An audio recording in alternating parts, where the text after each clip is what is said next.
Hello everyone, it's James here from the Sawyer Family Reviews channel. Today is Wednesday, July 6th, 2022, and this is the weekly comic book pickups video. Every week I buy comic books, I get them for myself, I get them for my kids, I get them at Queen City Comics in Fairfield, Ohio, zip code 45014. If you're in the area and into comic books, go check out that comic shop, and while you're over there, check out the toy department. And speaking of toys, I haven't gone on a toy hunt for a long time, but both Blaze and I are very interested in this line. The Resurgence of Superpowers from Todd McFarlane. I found these this morning at my local Walmart. They had one Superman left. This figure is kind of pointless in that the original Superpower Superman is already fantastic. And I think this was originally shown as being Rebirth Superman or something like that, or New 52 Superman. I can't remember what it was. But it ended up being just a classic Superman. These are the only two they had there. Batman was not there, and the vehicles were not there. But yeah, cheap too, $10 each. Toys for $10, man. That's unheard of. The vehicles were only $20 each. So Blaze already had a set. This is the set for me. And then I picked up another dark side for him to be able to open one up. So that was fun this morning. But that's not why you're here. You're here to look at the comics that I bought today. There are new comics in here. There is one back issue in here. And then there is, of course, a trade paperback collected edition from my shelves to take you back to the glory days of DC Comics for me. I'm not a big fan of the current mainstream DC Comics.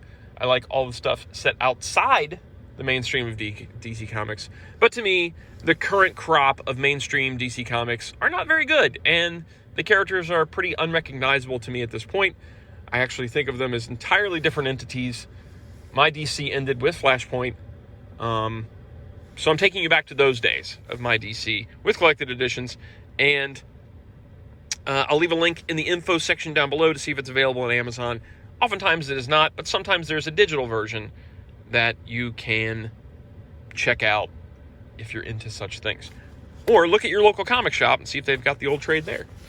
Okay, let's jump in. First of all, a back issue for Gracie. My friend Jeff gave Gracie some Power Ranger stuff. Some pink Power Ranger stuff. He gave her a helmet and some figures and all this stuff, and she was like, oh, I want to check out Power Rangers.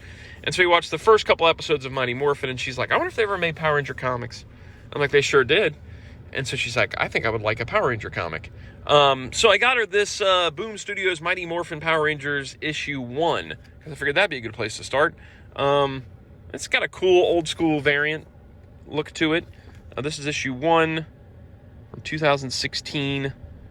I don't know how much this was. I think it was $3.99. It doesn't say on there. And this is written by Kyle Higgins, and there's Hendry Presitia, and then a second story written by Steve Orlando and illustrated by Colin Howell. And hopefully this is easily jumped in and checked out. I mean, she's going to recognize some of these guys just from the Green Ranger hasn't appeared yet on the show that, since we've only watched the first 2 episodes. But she knows there is a Green Ranger. And I've heard good things about this Boom Studios Mighty Morphin Power Rangers comic. I read the Power Rangers Turtles crossover, and I enjoyed that. So there's that.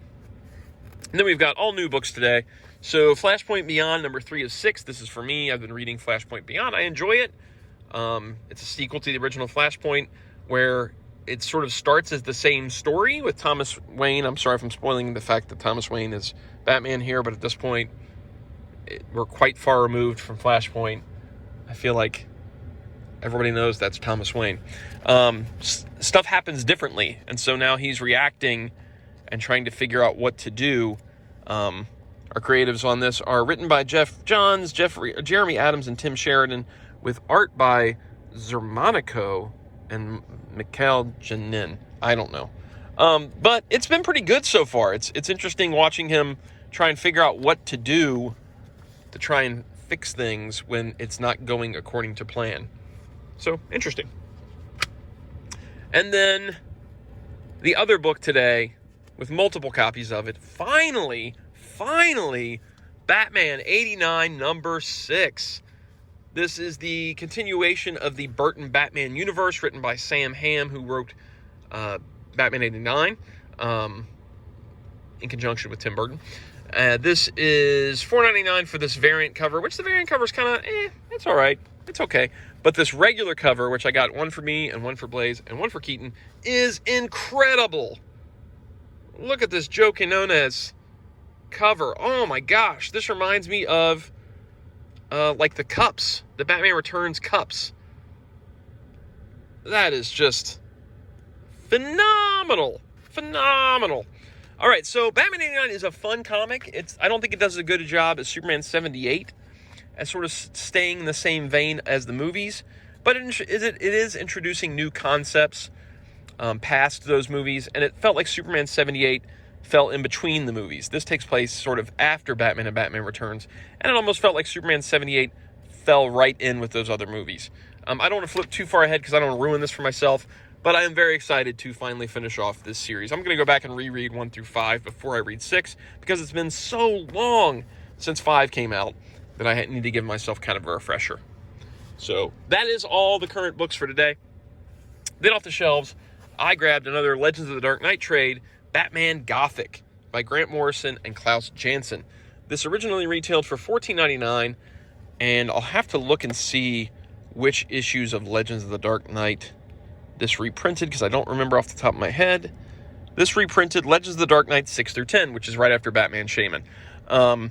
In this story, there's these criminals, and they're very terrified of this guy named Whisper, Mr. Whisper. They felt like they'd killed off a long time ago, but now he's back and he's taking them all out. And there's a connection between Bruce Wayne and this guy. And so he's trying to stop the killings and find the connection and who this Mr. Whisper guy is all about. I was not a fan of Klaus Janson art when I was a kid, but I've grown to love it as an adult. So I like this gritty style. It especially fits with a younger, grittier Batman, as opposed to sort of the Caped Crusader with Robin and stuff. It fits this story. And the Grant Morrison writing is not as kind of crazy as Grant Morrison kind of gets sometimes. It felt more grounded than a lot of his stuff sometimes ends up being. There is a weird connection to Bruce Wayne's past, and like a kind of a frightening, terrifying moment of him as a child in this book. It's good. It's a good, solid, early Batman tale. This trade is, I think, expensive, if I'm not mistaken, though. I think it's been out of print for a while. They may have done different printings. I don't know all that for sure. They definitely did, because I don't think they all had the swirly DC logo. I think there was a previous one with the Bullet logo, maybe. I could be wrong. But Batman Gothic, a fun read, especially if you're trying to read early tales of Batman, pre-Robin, where he's still kind of learning the ropes. Some of these Legends of the Dark Knight stories are really fun. So, there you go. That is it for this week. If you enjoy comics, and you read comics, and you bought some comics today, leave a comment down below. If you enjoy the videos, like, subscribe, notify. Talk to you guys next Wednesday. See ya. Bye. Oh, here's a Swamp Thing trade I picked up too. I didn't talk about this, but I bought the Swamp Thing trade today because I needed this one.